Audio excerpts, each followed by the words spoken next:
दुनिया की सबसे बेहतरीन साइंस को लेके जिसके दम पे यूएसएसआर ने 1972 में 50 गोल्ड मेडल्स लेके आए और उन्होंने 1976 में 125 गोल्ड मेडल्स लेके आए थे।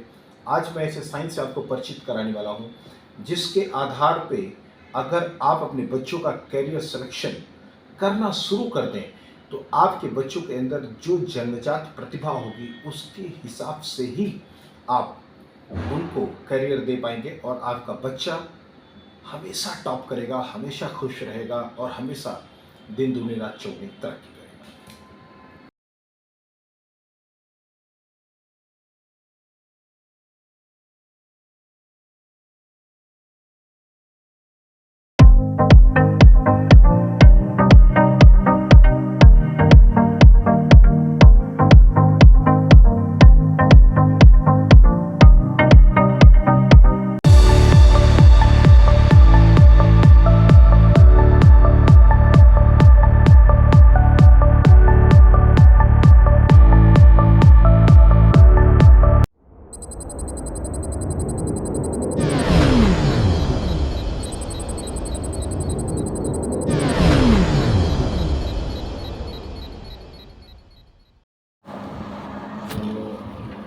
ज़्यादातर आप देखिए क्या है ना, आपका लेफ्ट ब्रेन 56% है, तो आप प्योर लॉजिकल एक ब्रेन है आपका।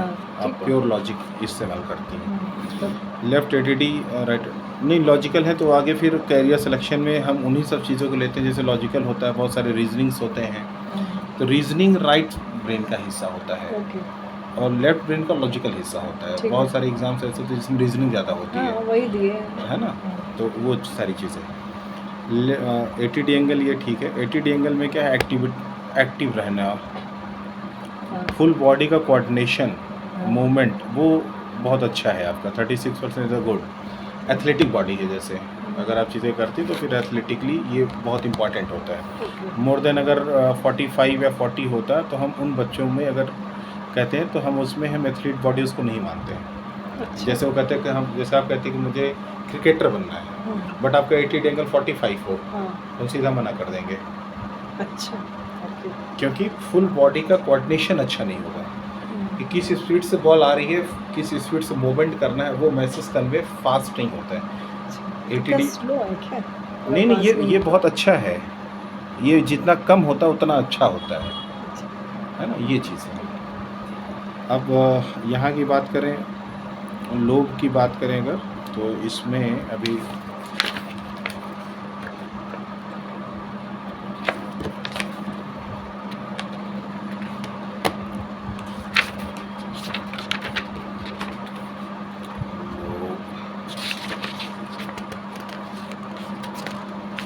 ये आपके 5 लोब होते हैं। अब प्री फ्रंटल लोब की अगर बात करें, frontal lobe, inflator lobe, parietal lobe, occipital, temporal lobe, ये प्री फ्रंटल लोब है। प्री फ्रंटल लोब का काम है square the function, cognitive function and personality. ये 21% की है, तो गुड पर्सनालिटी। इसमें वीक कौन सा है? ऑक्सीपिटल लोब आपका वीक है। ये देखिए, ऑक्टिविक्स एबिलिटी टू वो recognising the objects representing the visual function. अब जैसे आपको रास्ते हो सकता है ना याद हो, ये तो फैक्ट है ना, आप देखेंगे तो विजुअल फैक्ट रहेगा सर ना, तो जितना भी होगा आप किसी रास्ते जाएंगे, रास्ता आपको याद नहीं रहेगा। विजुअल फैक्ट ड्राइविंग के चक्कर यही है, रास्ते नहीं याद रहता, गूगल मैप घुमा देता है मुझे। हाँ, तो ये आपका ये वीक है। तो ये देखिए आपकी लाइफ में झलक रहा है ना, यहाँ सीधा परसेंटेज कम होगा। 5 लोग है, 20% सबको बटा हुआ है, तो यहाँ पे आपका ये वीक है। बाकी सारा एरिया। तो हाउ टू इंक्रीज इट, मतलब हमकी सॉल्यूशन ओरिएंटेड है। तो अगर आप सॉल्यूशन चाहते हैं, इस पे वर्किंग करना चाहती हैं, तो उसके लिए क्या है ना कि आपको जब भी आप किसी रास्ते में जाओ तो फिर आपको चीज़ें मार्क करनी पड़ेंगी। वही करती हूँ, वही तरीका है। भाई यहाँ ये हाँ, वो मार्किंग आपको करनी पड़ेगी, आपको रखना पड़ेगा। और जब आप बैठ के सोएं तो आपको याद रखना आज हम कहाँ कहाँ गए थे, दिन भर की आपको मेमोरी कलेक्ट करनी पड़ेगी। धीरे धीरे मेमोरी, वो चीज़ें हो जाएंगी। लेकिन फिर भी हम भूल जाते हैं, फिर भी कई बार मतलब वो कॉन्फिडेंस नहीं आता कि वो कॉन्फिडेंस आ भी नहीं पाएगा। नहीं, वो कॉन्फिडेंस आ भी नहीं पाएगा, वो कॉन्फिडेंस आ ही नहीं पाएगा। कहने का मतलब क्या है, देखिए उसके लिए रीज़न क्या है, आप कभी नहीं, तो यदि आपको प्रॉब्लम समझ आई है तो हमें सॉल्यूशन चाहिए। मैं देखिए सोल्यूशन मैं आपको तरीका बता रहा हूँ, उस पे आप हमने क्या बोला, आप मुझे ये बताइए, आप अपनी लाइफ में अगर मैं क्या करूँ, दिन भर की मेमोरी को रिकॉल मेमोरी में करना है। आप सोने से पहले एक काम करिए, 90 दिन, कोई भी आदत, कोई भी ब्रेन को आदत 90 दिन 90 में डेज में पड़ जाती पड़ेगी। है। तो 90 डेज आप मेमोरी रिकॉल करिए। बेड पे गए तो 5 मिनट आपने दिन भर आज कहाँ कहाँ गई, क्या क्या आपने किया, वो आपको रिकॉल करना पड़ेगा। जब ये रिकॉल करना शुरू करेंगे तो आपकी मेमोरी में फिर स्ट्रेस आना शुरू हो जाएगा। ठीक है। दूसरा चीज़, आपका राइट ब्रेन कम है, 43% है। कम का मतलब इसकी पावर कम है। तो इस राइट ब्रेन को कम करने के लिए लेफ्ट हैंड का इस्तेमाल आपको ज़्यादा करना पड़ेगा।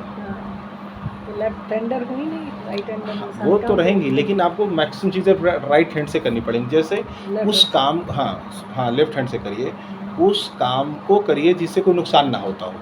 जैसे पानी पकड़ना हो तो राइट से ना पकड़ के लेफ्ट से पकड़िए। मोबाइल पकड़ना हो, हाँ एग्जैक्टली, जितना आप लेफ्ट हैंड टाइप भी करती हूँ, चाहे मोबाइल पर करूँ चाहे लैपटॉप पर भी करूँ, तो भी ये तो कम ही चलता है, मतलब हाँ फिर भी राइट हैंडर हूँ इसलिए राइट हैंड। हाँ, तो वो प्रैक्टिस में डालना पड़ेगा ना। जब आप कहेंगे हमें सोल्यूशन चाहिए, तो हर चीज़ का सोल्यूशन है, बट वो प्रैक्टिस है। डीएमआईटी रिपोर्ट निकालने का मतलब क्या है कि आप किस चीज़ में घोड़े हैं, उस चीज़ को जान के उसको चेतक बनाइए, ना कि जिस चीज़ में गधे हैं उसको जान के घोड़ा बनाइए। अच्छा ये भी है भाई, हम अपने तो गधे घोड़े वो काम ट्यूशन वाले को होता है। अच्छा। जो सब्जेक्ट कमज़ोर है उसमें बच्चा पास करे, और जिसमें पास कर रहा है, टॉप कर रहा है, उसमें ये नहीं सोचता कि इसमें जीनियस बन जाए। ठीक है, चलिए, है ना। ये हो गई 3 चीज़ें। अब रही बात यहाँ पे ऑडिटरी लर्नर हैं आप, सीखेंगी ऑडिटरी हैं, बट ऑडिटरी के साथ में हाँ बोल बोल के ही करेंगे। 37% ये आपका मेन स्ट्रीम है। काइनेस्टिक भी 36% है, यानी बोल के अगर आप लिखने की भी कोशिश करने लगे, अगर ये करेंगी तो ये मान के चलिए 7 6 13, तो 73% आपकी मेमोरी पे और पॉजिटिव इम्पैक्ट आ जाएगा, मेमोरी और अच्छी हो जाएगी। वर्बल लिंग्विस्टिक, हाँ देखिए हमारे पास 8 तरीके की बुद्धियाँ होती हैं, तो इसमें सबसे पहली जो बुद्धि है हमें ये देखना पड़ेगा हाईएस्ट आपकी कौन सी है। There is logical and math, ये सबसे नंबर 1 की आपकी है। और उसके बाद भी इंट्रापर्सनल है, यानी सेल्फ अगर टॉक करना, अपने बारे में जानना, मुझे क्या चाहिए, इसी नाते सासू माँ से नहीं पड़ती है, क्योंकि सेल्फ सेंट्रिक इंसान हो जाता है। सेल्फ सेंटर्ड ही तो हूँ मैं बता तो रहा हूँ, तो वो होता क्या ना, अपने बारे में जानना, अपनी खुशी हमें सबसे पहले चाहिए। Exactly, हम अपने लिए जीते हैं, क्योंकि ये सबसे पहला इंटरपर्सनल आप हैं।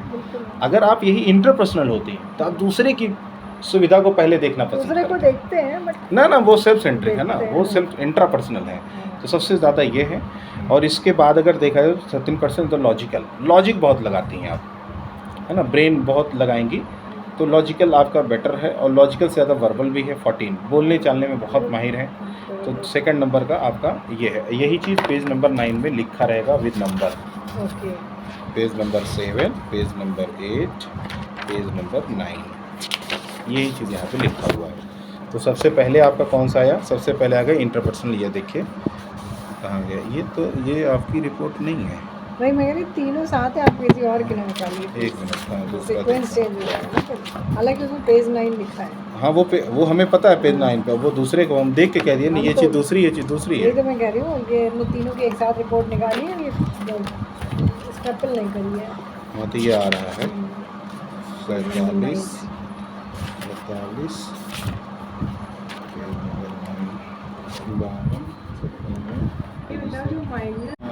तो मैंने उनको कल बोला, जो टीचर आई थी, कि तो उन्होंने कहा माइनर से मैंने निकलवाया था, कुछ ऐसा ही था। तब मेरे हाथ में ये सॉफ्ट कॉपी थी, तो सॉफ्ट कॉपी से मैंने बताया था उनको, शायद उतना नहीं समझ आया, तो मैंने कहा फिर आज हार्ड कॉपी निकलवा ली। ऐसे सामने देखेंगे तो नहीं इससे मज़ा नहीं आता। हम वो पूरा हमारे स्पाइरल बाइंडिंग है ना, वो ज़्यादा काम करती है, तो स्पाइरल करा लेंगे।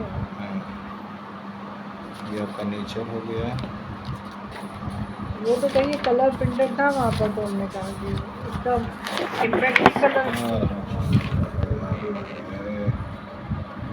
आपका हो गया परसेंटेज।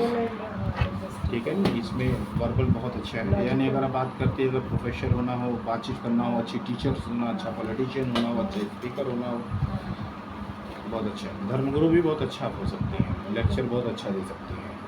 क्योंकि सेल्फ सेंट्रिक हैं और ये चीज़ अच्छी है। अब बात आती है यहाँ पे क्वेश्चंस की। 4 तरीके के क्वेश्चंस होते हैं, IQ, EQ, adversity and creative. तो इसमें सबसे अच्छा क्या है आपका इमोशन क्वेश्चन। इसी वजह से इसके बाद भी देखिए इंटेलिजेंस क्वेश्चन भी यहाँ भी हाई है, IQ आपका हाई है, ठीक है, और ये भी आपका हाई है। तो इसी वजह से लोगों के बीच में रहना, लोगों को मैनेज करना आपको बहुत अच्छे तरीके से आता है, टीम प्लेइंग करना, सारी चीज़ें करना, ये बहुत अच्छी है। हाँ, लीडरशिप क्वालिटी यहीं से आ जाती है।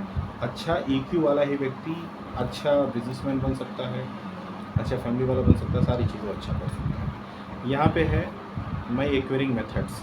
एक्वायरिंग मेथड जब आपको सीखेंगे तो कैसे सीखेंगी, तो आप क्या हैं, इफेक्टिव हैं। 70% आपके आसपास जो होता है उससे आप सीख जाते हैं। कॉपी कैट, आपके इन्वायरमेंट में अच्छे लोग हैं तो आप अच्छा हो जाएंगे, बुरे लोग हैं तो बुरा हो जाएंगे। वो अलग बात है, वो रिफ्लेक्टिव भी है ना, 30% रिफ्लेक्टिव भी है, रिफ्लेक्ट भी करती चीज़ें, ऐसी बात नहीं है। तो इस वजह से चीज़ें, लेकिन रिवर्स थिंकर नहीं, 0%, सेल्फ कॉग्निटिव 0%। रिवर्स थिंकर तो नहीं हूँ, लेकिन ओवर थिंकर।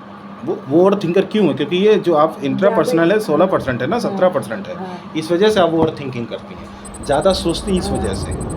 तो रियली मैनेज कर सिंपल से इसको मैनेज करना तो आप योगा करिए, रेगुलर करती हैं। बिल्कुल, ट्रेनर हूँ, योगा ट्रेनर। आपने नहीं, वो तो मैं जानता ही हूँ, अगर इसके बाद भी चीज़ें करती है तो फिर आपको डेली करते हैं 2 आवर्स मिनिमम।